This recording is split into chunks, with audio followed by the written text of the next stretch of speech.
Thanks for shopping with us, ma'am. Please come again. Nakangiting wika ni Mira sa isang mid-50s na babae. Halata sa kutis at mga alahas sa leeg at tenga ang pagiging mayaman nito. Inabot ni Mira sa matandang babae ang shopping bags na merong logo ng CCS, isang kumpanya ng luxury bags and clothes na pinagtatrabahuhan ni Mira.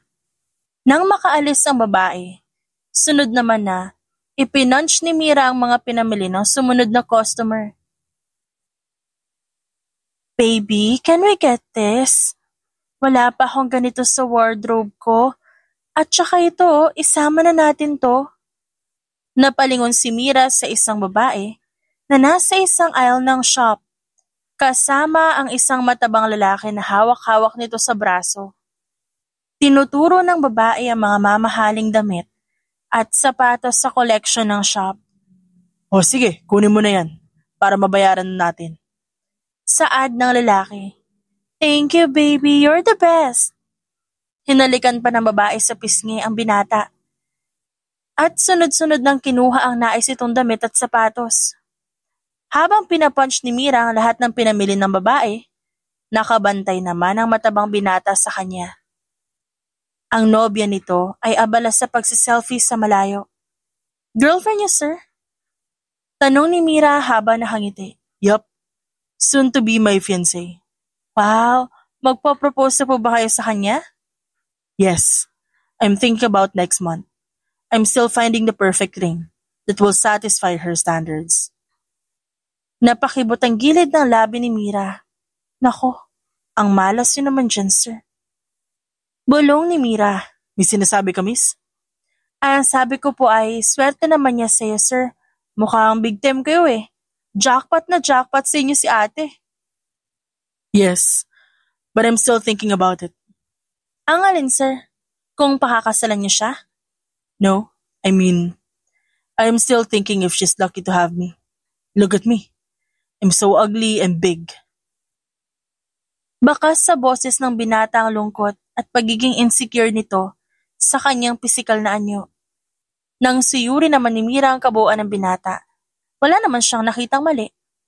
Mataba nga ang lalaki, ngunit hindi naman may pagkakailang gwapo ito at malinis sa katawan. Bonus na lang na mayaman ito. At sa nakikita ni Mira, mukhang mabuting tao ito. Alam niyo, sir, wala naman sa physical na itsura yan eh.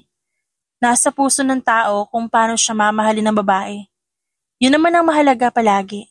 Dahil ang pagiging sexy o macho, lilipas din yan. Mawawala rin ang abs mo kapag tumanda ka at mangungulubot ang balat. Biglang nagsalubong ang kulay itim ng mga mata ni Mira. Nang makita ang kulay asul na mata ng lalaki, tila nakaramdam ang binata ng biglaang pagbilis ng tibok ng kanyang puso. Ang akala niya ay umaatake na naman ang high blood niya. Ngunit sa pagkakataong yun, ay masarap yun sa pakiramdam. Baby, matagal pa ba yan? I'm hungry. Biglang lumapit ang nobya ng binata, kaya nag-iwas ng tingin si Mira. Tapos na po, ma'am. Heto na po. Ani Mira, at iniabot ang shopping bag sa babae. Binigay ng binata ang credit card nito kay Mira upang magbayad. At pagkatapos ma-swipe, binalik na yon ni Mira. Thanks for shopping with us. Please come again, ma'am and sir. Thank you, miss. We will surely do it. Hinawakan ng binata ang bewang ng nobya nito at naglakad na sila papunta sa pinto ng store.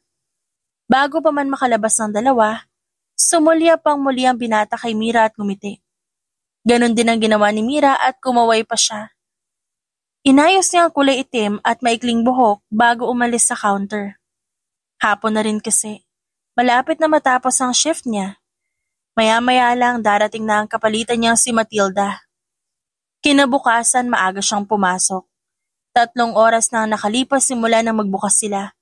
Ngunit wala pa ring customer kaya naman nakapangalumbaba lang siya sa counter habang nagbabasa-basa ng bagong magazine. Pagbuklat niya sa isang pahina na pataas ang kilay niya na makita ang muka sa feature page. Jameson Martinez, top 5 richest man in the Philippines. Pinakatitigan ni Mira ang litrato. Teka, ito yung lalaki kahapon ah. Biruin mo nga naman, nakaharap ko na pala yung isa sa pinakamayamang lalaki sa Pilipinas nang hindi ko nalalaman. Naging interesado si Mira sa nakasulat doon, kahit na hindi siya palabasa ng magazine. Kadalasan kasi picture lang ang tinitignan niya. Ngunit ngayon, na tungkol sa lalaki na kausap niya kahapon ng article, natapos niya ang lahat ng paragraphs. Amerikano pala tatay niya. Kaya pala blue eyes siya. Swerte na syota niya ah. Magandang lahi na magiging anak nila. Napalingon si Mira sa pinto nang makita niya sa peripheral vision ang pagpasok ng dalawang tao. Ang isang lalaki 6-footer at matipuno ang pangangatawan. Habang ang kasama naman itong babae, pamilyar sa mga mata ni Mira. David baby, pili ka na gusto mong damit at pants, regalo ko na sa'yo. Laki naman kasi na nakuha kong pera kahapon kay Jameson. Uto-uto talaga yung tabachoy na yun. Naniwala talaga siya na birthday ng mama ko ngayon. Thank you, Tanya. Dahil dyan, may reward din ako sa'yo mamaya. Hinawakan ng binata ang labi ni Tanya at tila naasin ang bulate naman ng dalaga dahil doon. Sa maarte pa lang na boses ng babae, nakumpirma na ni Mira na ito ang nobya ni Jameson Martinez. Walang iyang kwagong nagkatawang tao ito. Sabi ko na nga ba gold digger tong animal na to. Inis na sabi ni Mira sa isipan habang sinusundan ng tingin ng dalawa na namimili sa store. Nang makapamili ang dalawa at pinapunch na ni Mira ang pinamili nila, hindi naman maalis ang masamang tingin ni Mira sa babaeng Tanya pala ang pangalan. Isa lang ang tumatakbo sa isip ni Mira sa mga oras na yon. Alam kaya ni Sir Jameson na ginagawa lang siyang ATM ng soon-to-be fiancé niya? Oh, anong tinitingin-tingin mo dyan? Kanina ko pinapapansin ang mga titig mo sa akin ah. Alam ko maganda ako pero minsan nakakainis din at titigan ako ng babaeng kagaya mo. I'm sorry ma'am. Pero sa pagkakaalam ko kasi, hindi naman tayo lalaking kasama niyo kahapon. Imposible namang nag-glow up agad yung boyfriend niyo overnight. Ano bang pakialam mo? Ang sabihin mo, inggit ka lang. Kasi walang pumapatol sa iyong gwapo at saka bilyonaryo. Walang galang na ma'am. Pero kahit na wala akong boyfriends na gwapo at bilyonaryo, malinis ang konsensya ko na wala akong nilolokong tao. Alam mo ma'am, kung ako sa'yo, tigil ko na yan. Hanggat maaga pa, high-tech na yung karma ngayon. 10,257 ma'am. Inigit ni Tanya ang kanyang shopping bags mula kay Mira at matalim nitong tinitigan si Mira. This is my life and I'm the one who will decide for it. So shut your mouth and think about your own life. Here, keep the change. Binagsak ni Tanya ang 11,000 sa cashier at tumingin sa lalaki. Let's go baby. Nasistress lang ako sa mga hindi ko ka-level ang beauty. Kasama ang kabit nito. Umalis na ng shop si Tanya at David. Napahinga na lang ng malalim si Mira habang binibilang ang binayad ni Tanya. Diyos ko Lord, kayo na ang bahala sa mga manggagamit. Inilagay niya ang pera sa loob ng cash drawer. 3 araw ang lumipas, hapon na noon at dumating na ang kapalitan ni Mira, kaya naman nagpalit na siya ng damit at kinuha na ang gamit niya sa locker room nila. Matilda, una na ako ah. Hep, sandali. Sigurado ka bang wala kang kinupit dito? Tanong ni Matilda habang nakatingin sa bukas na cash drawer. Wala, ba't ko naman gagawin yun? Di naman ako desperado sa pera para nakawan pa tong tindahan. Siguraduhin mo lang, wala kasi sa itsura mo na mapagkakatiwalaan ka. Hindi ko nga alam kung ba't ka tinanggap ni boss dito, tsaka kung bakit kanya binibigyan ng bonus. Baka nga mas marami pang naibulsa mo dito. Noon pa lang alam na ni Mira na ayaw sa kanya ni Matilda.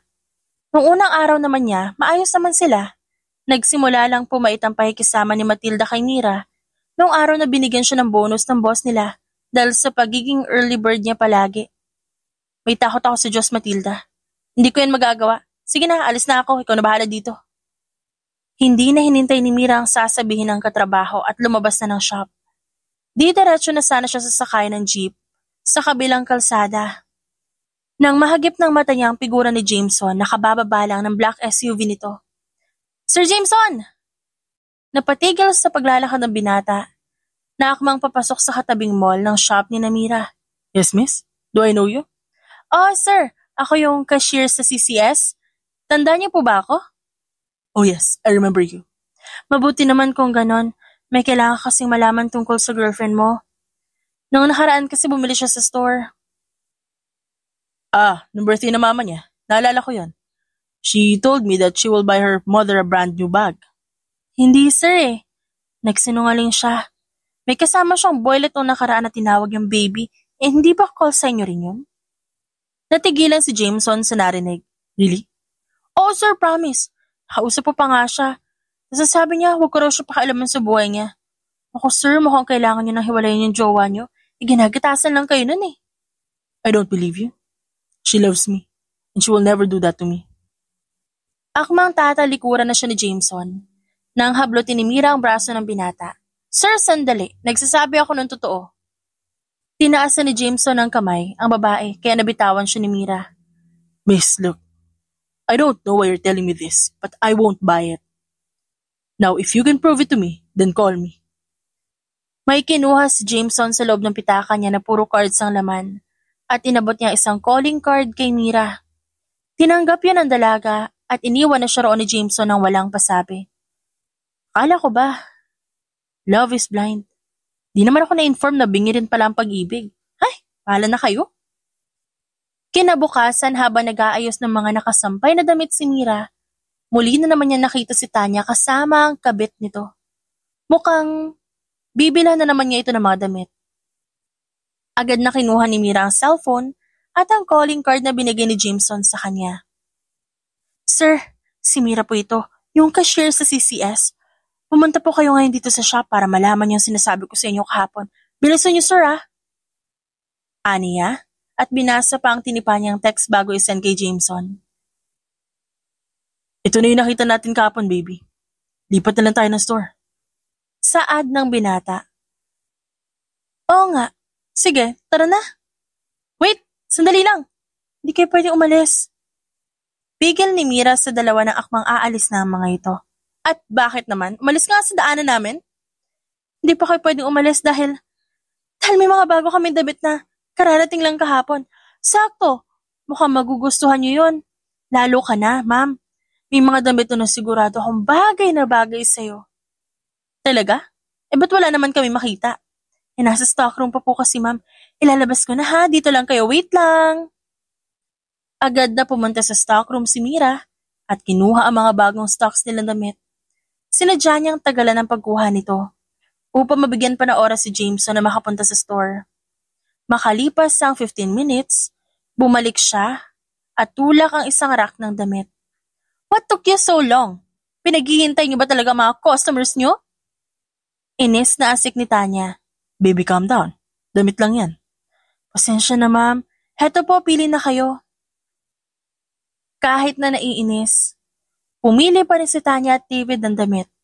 Si Mira naman nakabantay lang habang panakanakang tumitingin sa orasan. Sir, nasan ka na ba? Bulong niya. Nang makapili ang dalawa, walang nagawa si Mira kundi i-punch ang pinamili ng mga ito. Sa tingin niya hindi nabasa ni Jameson ang text. O kung nabasa man ito, wala na ring maisip si Mira na way para pigilan makaalis ng dalawa. Dahil baka maghinala na ang mga ito. 3,700 po. Habang kumukuha ng pera si Tanya sa wallet, bumukas ang pinto ng store at napangiti si Mira nang makita ang taong kanina niya pa hinihintay. How could you do this to me, Tanya? Nanlalaki ang matang napatingin si Tanya at David sa direksyon ni Jameson. Baby, what are you doing here? I thought you will go to a business meeting out of town today. Nauutal na saad ni Tanya. I canceled it. Bakit? Excited ka na ba makalis ako? Para magawa niyo na ng kabit mo ang gusto niyong dalawa? Why, Tanya? Ano pa bang kulang ko? Lahat naman ginagawa ko sa'yo, binibigay ko sa'yo You even lied to me about your mother's birthday? Lumapit si Tanya kay Jameson at hinawakan niya ang kamay nito. Baby, I can explain. I love you so much. Enough for all of your lies. Saad ni Jameson. Tinanggal ang kamay ng dalaga sa kanyang kamay sa pagkakahawak nito. Akala ko iba ka sa lahat. Akala ko mahal mo ako despite my appearance. But I was wrong. Katulad ka lang din ng ibang babae na nakadate ko dati. Gold digger ka. Tinalikuran ni Jameson si Tanya at umalis na ng tindahan. Nang sumabit ang lunch break, nagpaalam si Mira sa boss niya na kasalukuyang nasa counter. Nakakain lang siya. Napadaan siya sa isang mamahaling restaurant at nakita niya mula sa glass wall nito si Jameson na umiiyak habang kumakain ng french fries at burger all at once. Pwede ba makiupo? Tanong ni Mira na makapasok at makalapit siya sa pwesto ni Jameson. Napaangat ang tingin ng lalaki sa kanya. Yup, go ahead. Alam kong nasaktan ka, pero ganun talaga, truth hurts. Pero at least ngayon namulat ka na sa katotohanan at hindi ka na maluloko. I'm such an idiot. Ba't ba naniwala ako may magmamahal sa akin kagaya ni Tanya? No one will ever love an ugly and fat guy like me. Umagos ang luha ni Jameson at sinubo niya ang 5 fries na dinampot niya sa pinggan at kinain niyo ng sabay-sabay. Ano ka ba? Huwag kang magsalita ng ganyan. May magmamahal sa'yo. Hindi mo pa nga lang siguro nakikilala. Tsaka huwag mo nga iyakan ng babaeng yun. Ano naman kung niloko ka niya? Siya ang nawalan dahil ikaw ang pera, siya wala siyang pera. Kung yung iniiyak mo dyan, pinunta mo na lang sa business meeting mo, edi nagkaroon pa ng sense yung oras mo. But it really hurts. Kahit pa sabihin mong hindi siya kawalan, masakit pa rin. Dahil buong buhay ko ngayon lang ako naging seryoso sa pagmamahal. Si Tanya ang unang babaeng nakasama ko sa loob ng 1 taon. She made me feel loved and accepted. Hindi ko alam kung napeke lang pala ang lahat ng ginawa niya. Akala ko siya makakasama ko habang buhay. Di kantihan mo. Alam mo yung mga babae katulad ni Tanya. Kaya ang lalakas na loob na magloko dahil hindi nakakatikim ng sakit. Porket alam niyang maganda siya. Gantihan? No, I can't hurt her. Bakit? Siya ba inisip niya yan bago siya kumerengkeng sa ibang lalaki? Sandaling natahimik si Jameson at napaisip. You're right, but I don't know how to start. Problema ba yun? Nandito ako, tutulungan kita. Tipid na napangiti si Jameson habang nakatingin sa dalaga. Thank you. Pero ang tagal natin nag-uusap. Ano nga ulit pangalan mo? Mira. Mira Barreto. Nice to meet you, Mr. Billionaire. Jameson Martinez. Nilahad ni Mira ang kamay sa binata at agad naman yung tinanggap ni Jameson. Free ka ba sa Saturday? I think so, but I'll check my schedule later. Pero sa pagkakaalam ko, free naman ako. Why do you ask? Perfect. Sisimulan na natin yung Operation Revenge mo laban sa gold digger mong ex. Sure. Just text me where and when. I'll pick you up. Anyway, do you want something? Umorder ka lang, ako na magbabayad. Talaga? Aba, hindi na ako natanggi Libre yan. Waiter! Tawag ni Mira sa waiter ng restaurant na agad namang lumapit sa kanila at kinuha ang order niya. Sa buong tanghalian na yon, pansamantalang nakalimutan ni Jameson na broken-hearted siya dahil sa mga kwento ni Mira. Magaan ang loob niya sa dalaga at masaya siya kapag nakakausap niya ito. Meron siyang kakaibang nararamdaman para kay Mira. Ngunit mas mabuti na lang na isipin ni Jameson na wag muna yung pansinin. Dahil para sa kanya wala naman yung kahulugan. Pagpatak nga ng Sabado, magkasama silang nagpunta ng mall. Dinala ni Mira si Jameson sa isang barbershop upang pagupitan ang humahaba na nitong buhok. Pagkatapos noon, sinamahan naman ni Mira si Jameson upang bumili ng mga bagong damit para dito. Ito, bagay na bagay ito sa'yo Alam mo ikaw, panabili mo ng bagong damit at sapatos para kay Tanya. Pero sarili mo, hindi mo mapilhan ng damit? Kayang-kaya mo naman bumili ng magaganda Masyado ka namang matipid. I just prioritize my needs over my wants. Yes, I'm a billionaire. Pero ang pera kasi, hindi mo alam kung hanggang kailan ka magkakaroon. Kaya habang meron ako, nag-iipon talaga ako at nagtitipid. Pero para kay Tanya, okay lang gumastos. Tinaasan ni Mira ng kilay si Jameson habang hawak ang isang XXL navy blue polo. Yeah, naniniwala ako na kapag mahal mo ang isang tao, ibibigay mo lahat ng makakaya mo. Kaya ka nasasaktan Magtira ka rin para sa sarili mo. Hindi puro ka give, give, give. Magtayo ka na kayo ng charity para sa mga manggagamit na babae, no? Bahagyang natawa si Jameson at nagpatuloy na sila sa pagpili ng damit. Pagkatapos mag-shopping, nagpaalam na sila sa isa't isa dahil nagkaroon ng urgent meeting si Jameson sa opisina.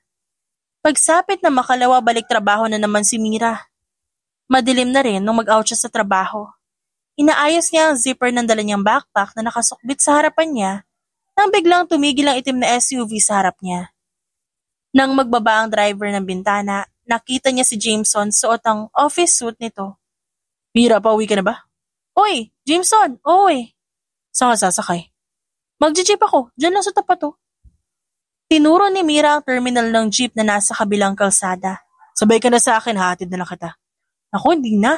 Nakakahiya naman, mukhang pauwi ka na eh. No, I insist. Bumaba na sa sasakyan si Jameson.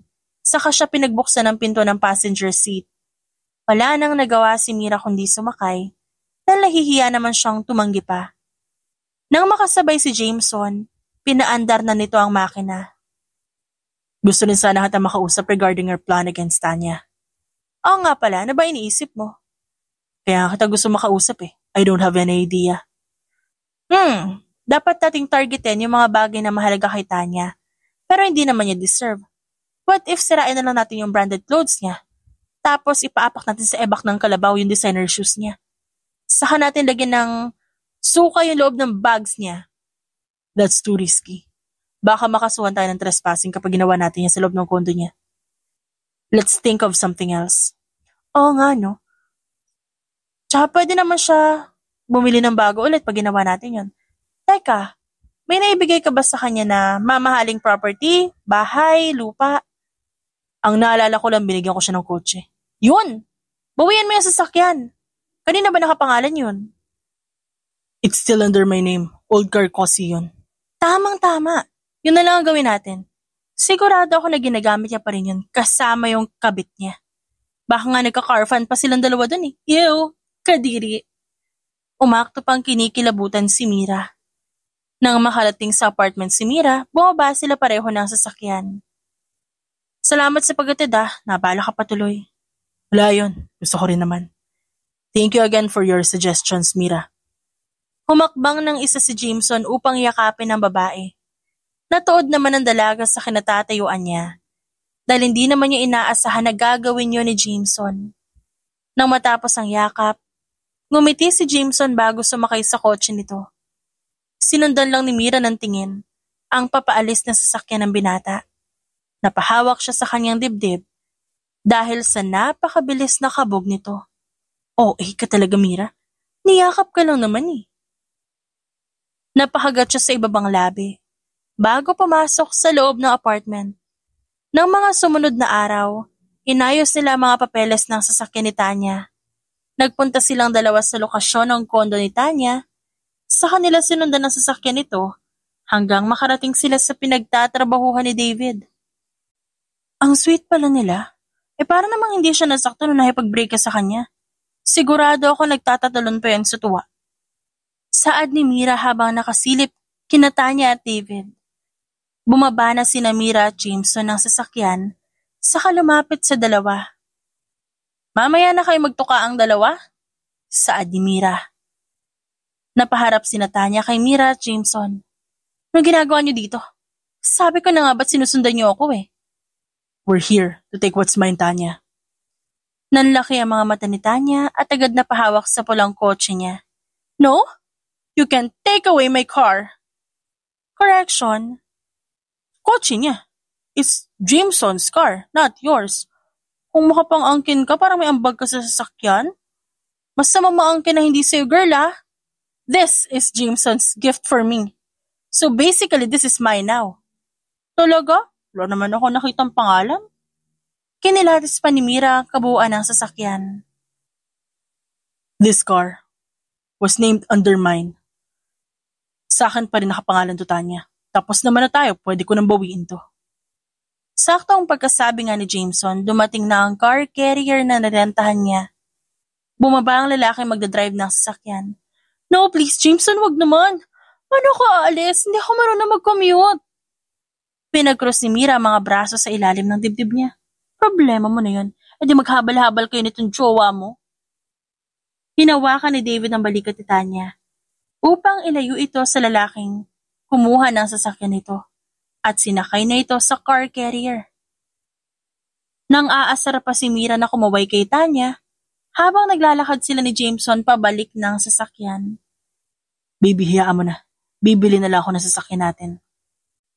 Saad ni David sa kanina pa naiinis na si Tanya. Cheh, hindi mo naman afford yun. Sige nga, saan tayo sasakay ngayon? Nag-iisip ka ba? Magbubuk na lang ako ng motorcycle rider. Shut up! Magta-taxi na lang ako. Baby, Tanya! Tawag ni David sa nobya nang magmarcha na ito paalis. Kinagabihan sa pool area ng mansyon ni Jameson.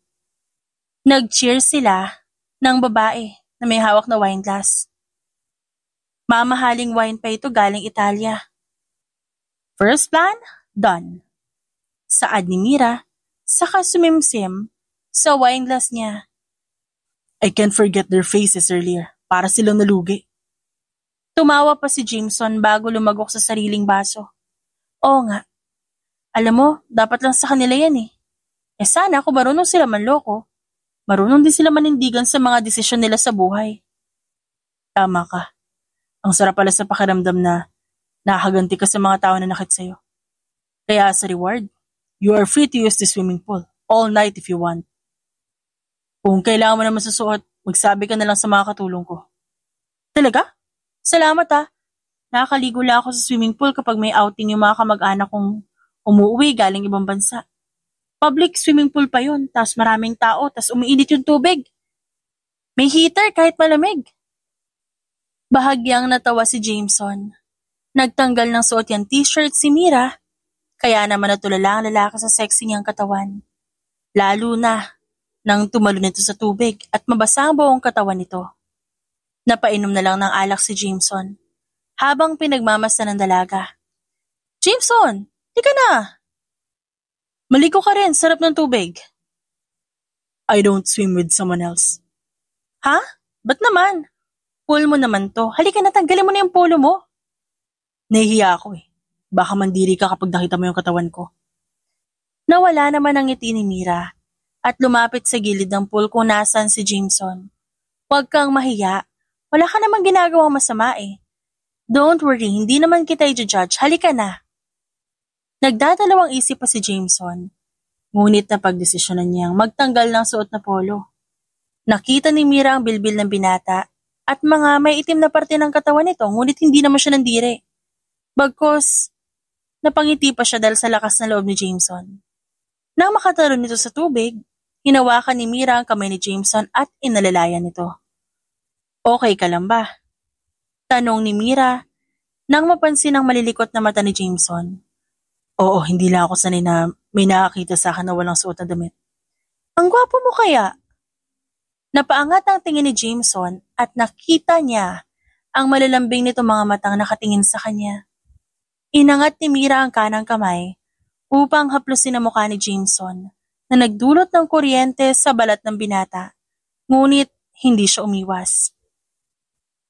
You deserve real love, Jameson. Sana mahanap mo na yung babaeng magmamahal sa'yo ng totoo.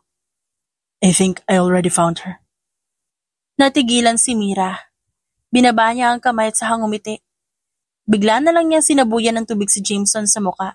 Hey, para saan yun? Natawa ang dalaga sa naging reaksyon ng lalaki. Alam mo, next time, ipakilala mo naman ako doon sa tinutukoy mo. Gusto ko siyang mamit at sabihin sa kanya kung gaano siya kaswerte. Tumalikod si Mira, ngunit nawala ang ngiti niya. Hindi niya maintindihan kung ba't bigla siyang nakaramdam ng lungkot sa idea na meron ng bagong nagpapatibok sa puso ni Jameson. Sure, one day. Nang gabing yon, nagbasaan lang sila sa pool habang umiinom ng wine. Doon na rin sa mansyon na isipang matulog ni Mira dahil late na nang umahon sila sa tubig. Kalagitnaan ng gabi, napabangon si Mira at lumabas ng guest room, patungo sa kwarto ni Jameson. Kumatok siya roon at agad naman siyang pinagbuksan ng lalaki. Good evening, itatanong ko lang sana kung may extra kang unan dyan. Hindi kasi ako makatulog na dalawa lang ang unan eh. Mukhang tulog na yung mga katulong mo. Napasilip sa likod ni Jameson si Mira. Bukas pa ang ilaw. Hindi ka pa natutulog? Yeah. I'm just finishing some works. Come in. Bibigyan kita ng unan. Nilawakan ni Jameson ang bukas ng pinto at pumasok na ang dalaga. Agad napansin ni Mira ang mga nakasabit na sketches at painting sa pader ni Jameson, maging ang canvas painting na nakasandal sa pader at nakalapag sa sahig. Wow! Artist ka pala? Gaganda ng works mo ah. Hinaplos ni Mira ang isang painting ng city lights. Yup. Kung hindi lang dahil sa business ng family ko, baka nagpursa na ako ng fine arts. Isang anak lang kasi ako, kaya I have no choice but to pursue business administration. Tugon ni Jameson habang kumukuha ng unan sa walk-in closet niya. May potential ka. Tuloy mo na kaya, mayaman ka naman eh. I'm still thinking about building my own museum. Nakausap ko ng parents ko and they agreed to it. Sa ngayon, gumagawa muna ako ng possible artworks for it. Tumangulang si Mira. Nahagip ng mata niya ang isang canvas na nasa tabi ng pintuan ng balkonahe ng silid. Nakatakip ito ng puting tela. Ngunit ang mga brush at mga paint sa sahig na malapit dito halatang basa pa at kagagamit lang. Nang makalabas si Jameson mula sa walk-in closet, nanlaki ang mata niya nang makita si Mira na naglalakad papalapit sa work in progress niyang artwork. No, you can't go there. Agad na hinarangan ni Jameson si Mira. Nangunot naman ang noo ng dalaga. Bakit? Titignan ko lang naman eh. Ano ba yon? Nothing. It's just a landscape.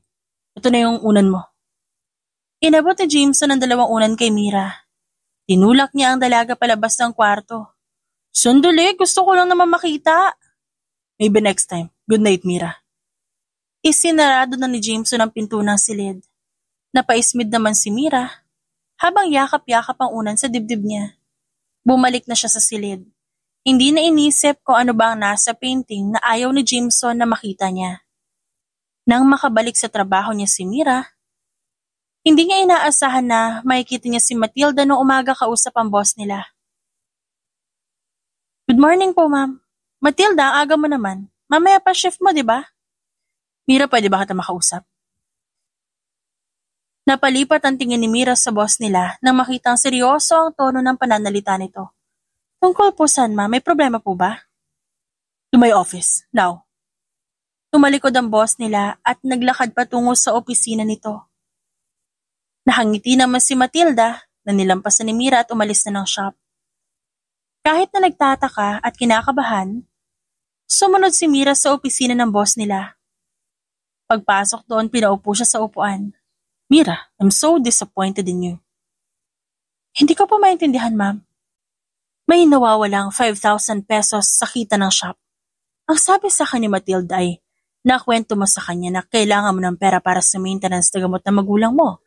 At sa tingin niya ikaw ang kumuha ng 5,000. Mira, napakabait ko sa iyong amo at pinibigyan pa kita ng bonus sa pagiging early bird mo. Pero bakit mo naman ito nagawa sa akin? Kung kailangan mo na advance payment, bibigyan naman kita eh. At kailangan pa magnakaw sa negosyo ko. Napaawa ang labi ni Mira. Ma'am, hindi ko po magagawa yan sa inyo. Mukha po ba ako magnanakaw sa paningin niyo? Sinasabi mo bang nagsisinungaling si Matilda? Pasensya na, iha. Kung sasabihin ko sa iyo to. Pero matagal na dito si Matilda at napatunayan niya ang pagiging tapat sa akin. Mas pinagkakatiwalaan ko siya, higit pa sa kahit sinong naging empleyado ng shop na ito. Mira, you already gained my trust, but I am sad that you broke it just because of money. Ma'am, maniwala naman ho kayo. Hindi na natapos pa ni Mira ang sasabihin. Nang biglang itaas ng boss niya ang palad dito upang patigilin siya sa pagsasalita. Enough, Mira. I already made my decision. You are fired. Pakiramdam ni Mira gumuho ang mundo niya. Tila nabingis siya sa sinabi ng amo. Ang CCS lang ang nag-iisa niyang trabaho. Ang sweldo niya rito ay ginagamit niya upang pangtustos sa pang-araw-araw niyang pangangailangan at pera na ipinapadala niya sa mga magulang niya sa probinsya nila. Nag-iisa siyang anak ng mga magulang niya at siya lang ang inaasahan ng mga ito. Nang tumayo ang boss niya, agad siyang lumuhod sa harap nito. Nagsimula ng manubig ang kanyang mga mata. Ma'am, nagmamakaawa ho ako. Huwag niyo ho akong tanggalin. Wala po ako ibang trabaho. Kailangan po ito ng pamilya ko. I'm so sorry, Mira. At doon nilampasan siya ng boss niya. Lumapit ito sa pintuan, saka yun binuksan para sa dalaga. Wala nang nagawa pa si Mira, kundi lumabas. Habang naglalakad siya sa gilid ng kalsada, lutang pa rin siya. Nag-iisip siya ng paraan, pero wala ngayon sa wisyo ang isip niya. Nang mapadaan siya sa gasolinahan, napansin siya agad ni Jameson na nagpapagasolina ng sasakyan nito. Mira! Napalingon ang dalaga sa direksyon ng binata na agad namang lumapit sa pwesto niya. Bakas ang pag-aalala sa mukha nito nang mapansing namumula ang mata niya. What happened? Did you cry? Hinawakan ni Jameson ang balikat ng babae. Wala na akong trabaho. Automatikong gumalaw ang katawan ni Mira upang ikulong ang sarili sa mga bisig ni Jameson at sa dibdib nito habang umiiyak. Niyakap naman pabalik ni Jameson si Mira sa kanya hinaplos ng likod nito upang patahanin. It's okay. I'm here. I'll help you. Tahan na. Nagpunta silang dalawa sa karaoke house sa loob ng mall dahil yun ang gustong puntahan ni Mira. Habang kumakanta ito sa videoke, pinagmamasdan lang siya ni Jameson. Nang matapos ang isang malungkot na awitin, dumampot si Mira ng cornic na nakahain sa harapan nila. Kanina, naikwento rin ni Mira ang nangyari kung ba't siya umiiyak. Nainggit lang sa'yo yung Matilda na yun. Sa tingin ko, sinadya niya yun para matanggal ka na sa buhay niya. Bakit ganun, Jameson? Mabait naman ako sa kanya. Friendly ako. Masipag ako sa trabaho. At ginawa ko naman ang lahat para matuwa sa akin ng boss ko. Pero hindi pa rin pala sapat yung lahat. Dumating ako dito sa syudad.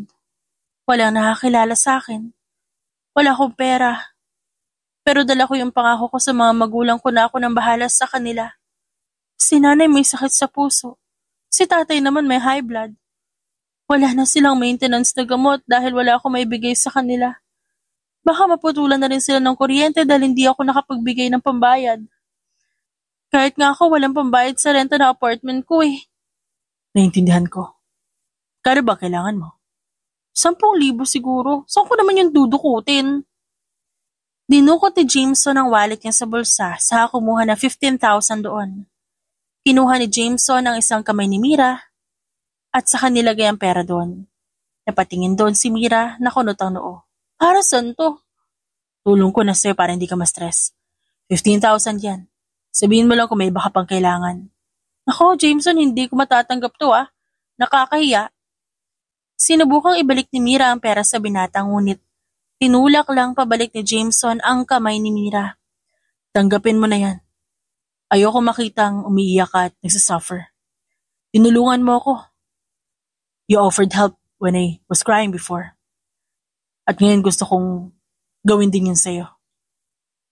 Isang ngiti ang sumilay sa labi ni Mira at tinanggap na lang ang pera. Lumapit siya kay Jameson, sa kanya pinatong ang ulo sa balikat nito. Thank you ah. Hindi ko na alam ang gagawin ko kung wala ka. Ipinatong din ni Jameson ang ulo niya sa ulo ni Mira at hinawakan ang kamay nito. It's okay. I will always be here for you. Hindi kita pababayaan. Nanatili sila sa ganong posisyon hanggang sa gumaan ang pakiramdam ni Mira. Pagkatapos nila roong magstay ng 1 oras, hinatid ni Jameson si Mira sa apartment nito dahil may trabaho pa siya. Naisip ko lang, baka gusto mong gawin na lang kitang counselor ko. Susweldohan kita, kahit temporary lang, habang wala ka pang nahanap na trabaho. Napatigil si Mira sa pagtanggal ng seatbelt at napatingin kay Jameson. Counselor, hindi naman ako nakapagtapos ng degree para dyan. Hindi naman kailangan nun eh. Basta mag-suggest ka lang ng mga plano para sa pagganti ko kay Tanya. O sige, advisor na lang kung ayaw mo ng counselor. O sige, tatanggapin ko na. Pero wag mo masyadong lalakihan ang sahod ko ah. Hindi ko kayang tanggapin ng malaking halaga kung magsasalita lang naman ako at mag-a-advise sa'yo. Hindi naman talaga ako nagpapabayad sa serbisyo ko eh dahil magkaibigan tayo. Pero as of now, kailangan ko talaga ng source of income. Papatusin ko na yan. Sure. Kung ano gusto mo. So see you tomorrow. Ngumiti si Mira at tumango. Bumaba na siya at tinintay na lang niya makaalis ang sasakyan ni Jameson bago siya pumasok sa loob ng apartment. Kinabukasan, sa Chica's Resto, pinagdiriwang ni Tanya at David ang 2nd anniversary nilang dalawa. Ang Chicas Resto ang isa sa pinakamahal na kainan sa syudad.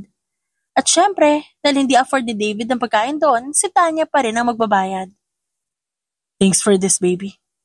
Napakasarap ng pagkain. Happy anniversary and I love you. Saad ni David. Happy anniversary din, baby. I love you too. Ang swerte ko na nakilala kita. At hindi ako nagsisisi na pinili kita kaysa kay Jameson. Ba't ka ba kasi pumatol doon? Umirap si Tanya saka uminom ng wine. Kundi lang naman siya mapera, hindi ko siya papatulan. And besides, how can I provide for us too? And afford things like this kung di ko siya papatulan? Sayang, alam mo ba konti na lang sana? May hit ko na yung target savings amount ko sa bank galing sa pera niya. Kundi lang tayo nabuko. Gagamitin ko sana yun para sa future natin. Pero okay na rin yun. At least, may napala pa rin ako sa kanya. Bill, please. Tinaas ni Tanya ang kamay upang sainyasan ng waiter na magbabayad na sila. Kinuha niya ang credit card sa wallet, saka inabot sa lalaki. Luckily, I still have one of his cards na nakuha ko sa wallet niya. Siguro nakalimutin niya rin to. And we can still use this to pay our bills for a while. Napakatalino mo talaga. Kaya nagustuhan kita eh. Pinisil pa ni David ang baba ni Tanya na malawak namang nakangiti. I'm sorry, ma'am. Dinedecline po ng card reader namin ang card niyo. Napataas ang tingin ni Tanya sa waiter. What? Just try it again. Sinubukan ulit ng waiter na iscan ang credit card ni Tanya, ngunit decline pa rin ang lumabas. I'm really sorry, ma'am. Ayaw po talaga. You can pay cash na lang po.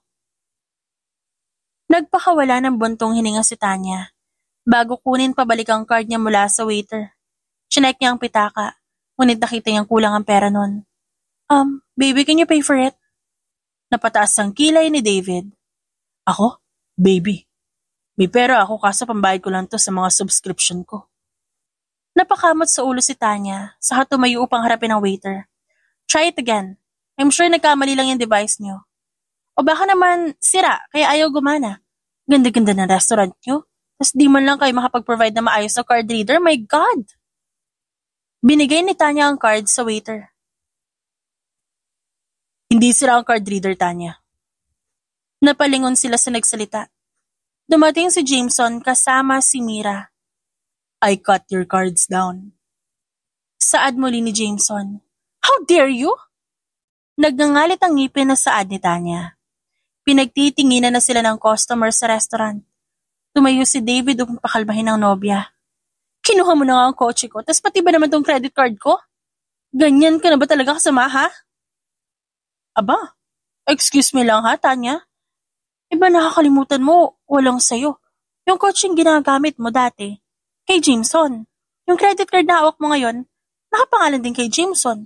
Kaya huwag ka nga mag-feeling na magmamayari mo yan. Tsaka bakit ba ikaw ang nagbabayad ng bill nyo? Anong silbi ng boyfriend mo kung ultimo pagkain nyo ikaw nagbabayad? Sabat ni Mira. Huwag ka nga nangingialam ditong babae ka. Ba't palagi mong kasama si Jameson? Aminin mo na lang kasi na gusto mo lang din siyang hut-hutan ng pera, nagmamalinis ka pa. Don't talk to her like that. Kung ikukumpara ka sa kanya, Tanya, magkaiba kayong dalawa.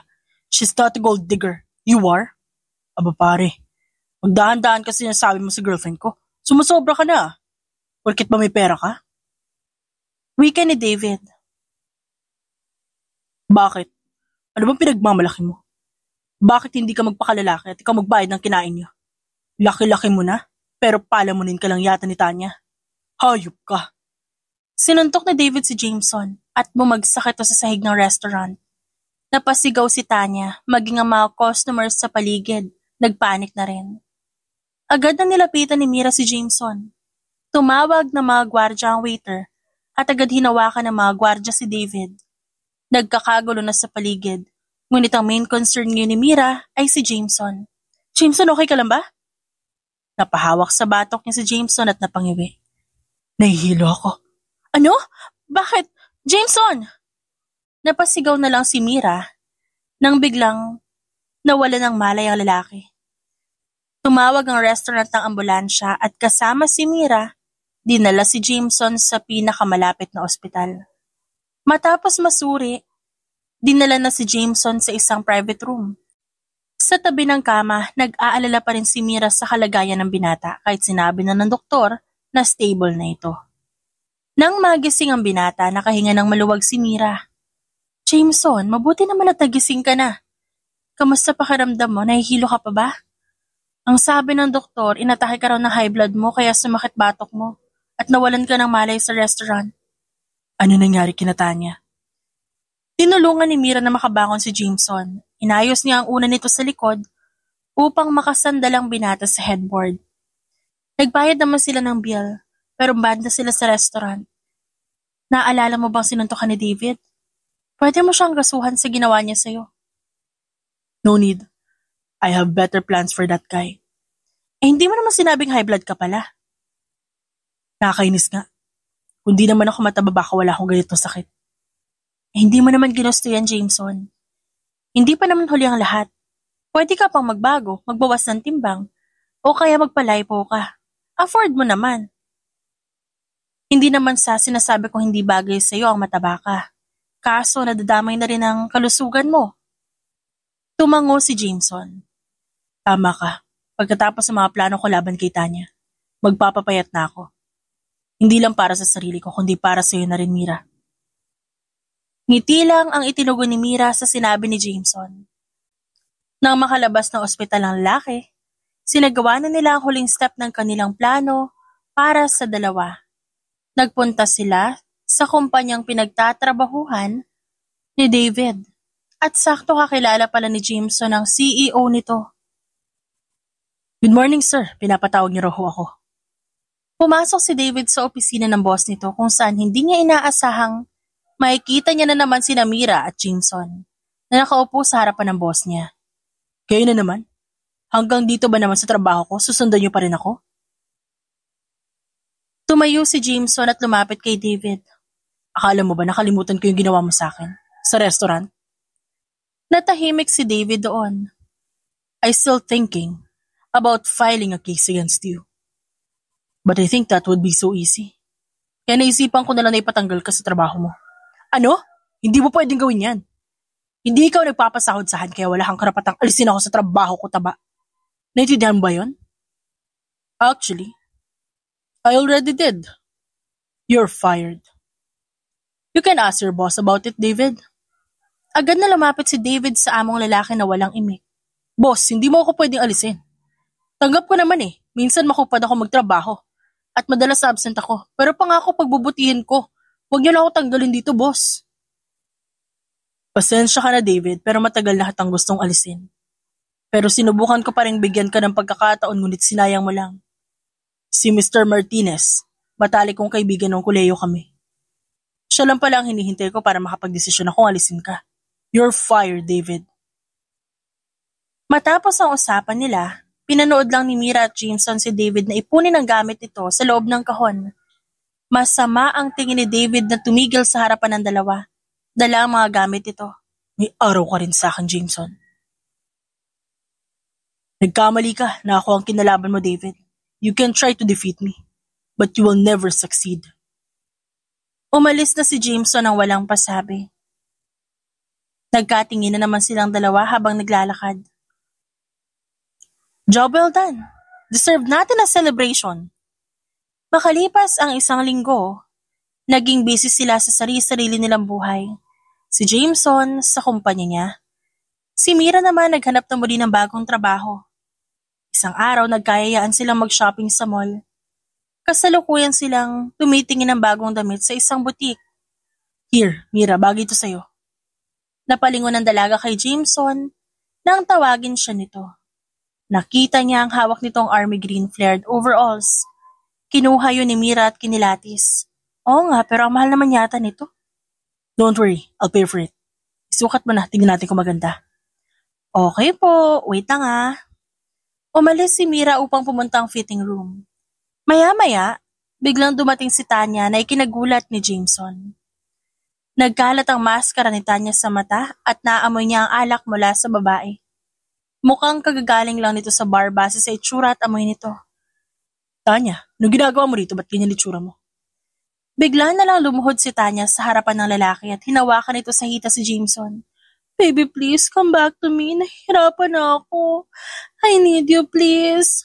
Tanya, tumayo ka dyan. No, I won't unless you forgive me and tell me you want me back. Please, baby, I miss you so much. Nakalimutan na kita, Tanya. At hindi na mabubura ng pagmamakaawa mo nangyari. Baby, please, I love you so much. Tanya, stop that. Hinawakan ni Jameson ang balikat ni Tanya at itinayo niya ito. Puno ng pag-asa ang mga mata ni Tanya habang nakatingin sa mata ni Jameson. Tayo na lang ulit, baby. I promise that I will never ever cheat on you again. Ngayon ko lang na-realize na hindi ko pala kaya na wala ka sa buhay ko. Ang kalalabas lang sa fitting room na si Mira, napataas ang kilay nang makita si Tanya na kinakausap si Jameson. Suot ang overalls, pinag-cross niya ang braso sa ilalim ng dibdib, saka siya lumapit sa dalawa. Ang kapal din naman talaga ng mukha mo na magpakita kay Jameson, no? Ano, iniwan mo na ba yung boyfriend mong walang kwenta? Mira, I can handle this. Bigel ni Jameson kay Mira na akmang lalapit siya kay Tanya. Umakto namang umiiyak si Tanya kaya mas lalong napataas ang kilay ni Mira. Tanya, look. Kung totoo man na nagsisisi ka na, then I'm happy for you that you already realized your mistake. Pero sana maintindihan mo na ayoko nang ayusin pa kung anong meron sa atin, kung anong nasira sa atin. Masyado mo na ako nasaktan. But baby, why? May iba ka na ba? Is she prettier and sexier than me? Yes, and she never judged me for what I am. Tinulungan niya pa akong i-regain yung self-confidence na meron ako. Magmula nung niloko mo ko. Who is she? Sino yon? Napatingin si Jameson kay Mira na nasa likod niya. Kinuha niya ang kamay ng dalaga. Nabigla naman si Mira sa ginawa ni Jameson. Sir. Saad ng lalaki, habang diretsong nakatingin sa mga mata ni Mira.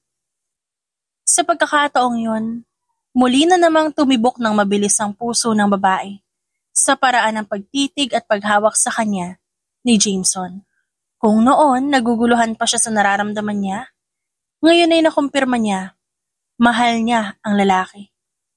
Napaatras si Tanya mula sa dalawa at sarkastikong natawa.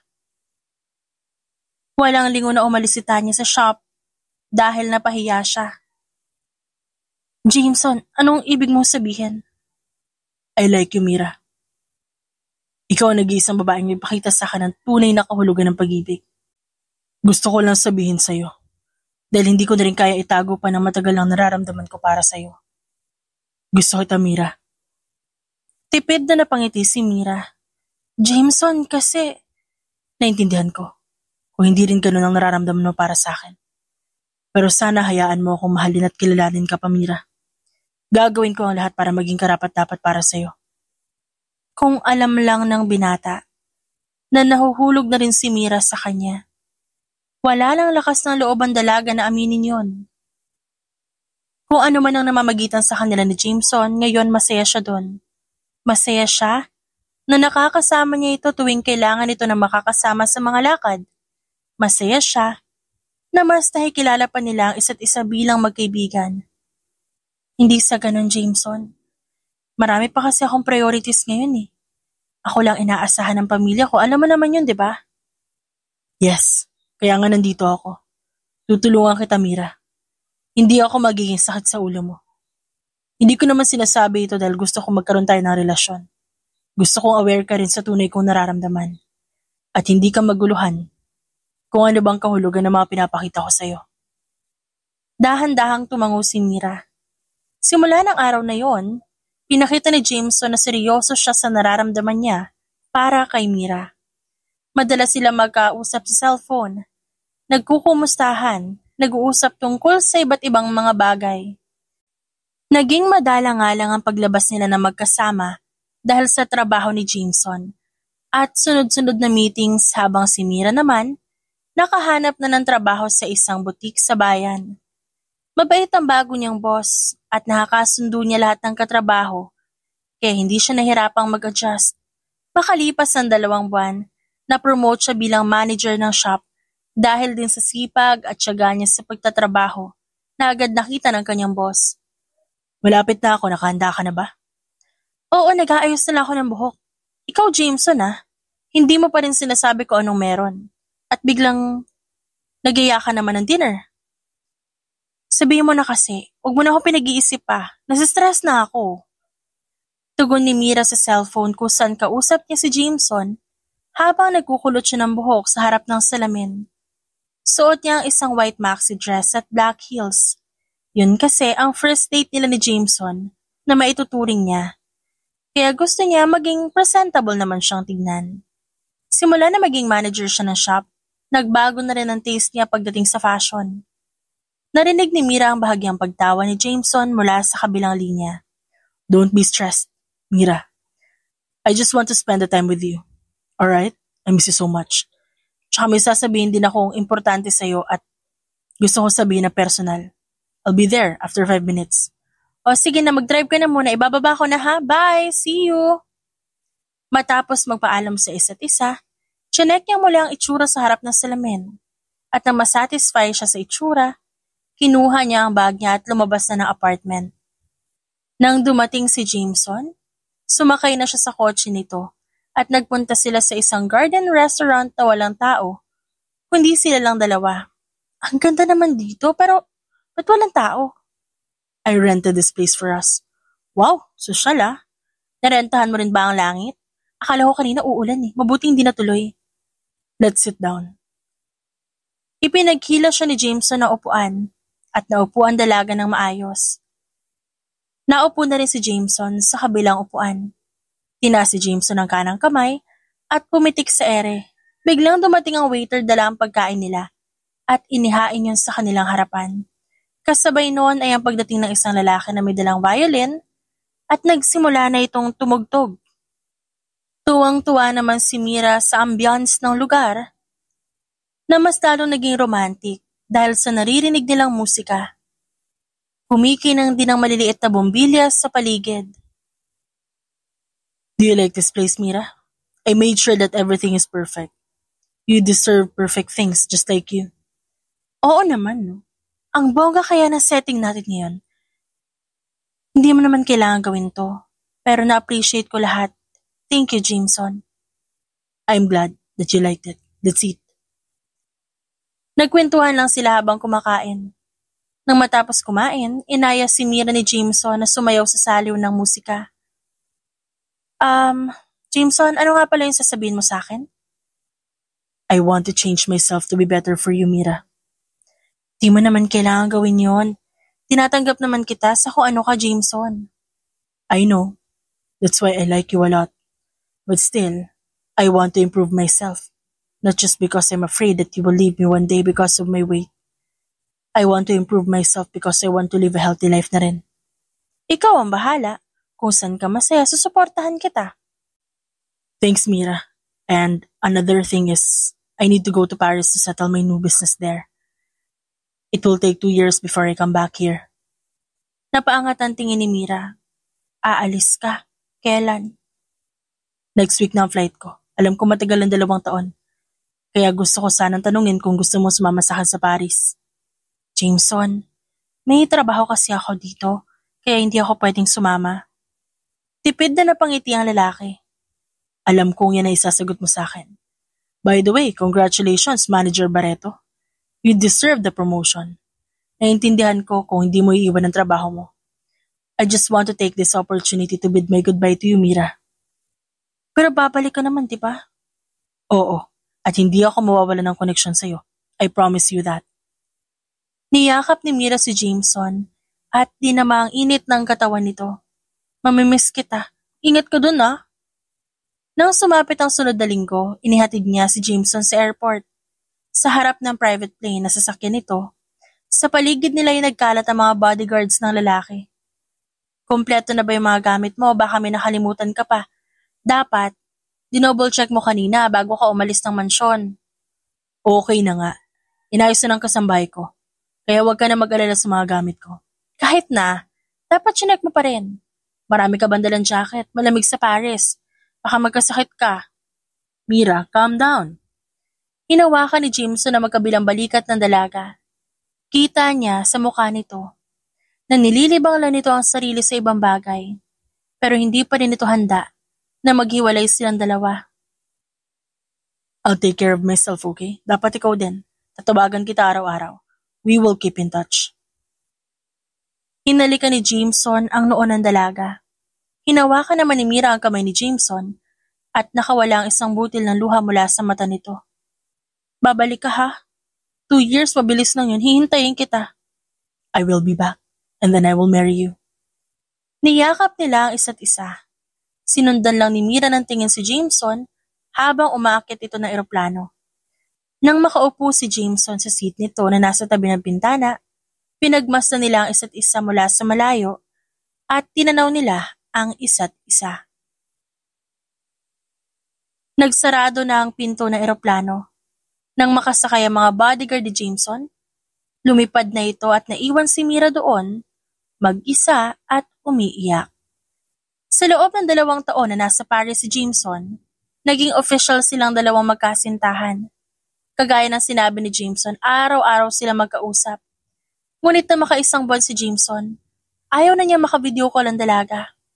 Madalas ay voice call na lang ang way of communication nila, which is okay lang naman kay Mira. Ang mahalaga, naririnig niya ang boses ni Jameson. Nang makalipas ng 2 taon, naging maganda ang buhay ni Mira sa Pilipinas bilang manager ng boutique. Madalas din siyang pinadadalhan ni Jameson ng mga regalo sa lahat ng importanteng okasyon. At yon ang isa sa mga dahilan kung ba't mas lalong minahal ni Mira si Jameson. Malapit na ako sa museum na sinasabi mo. Ano ba kasing meron doon?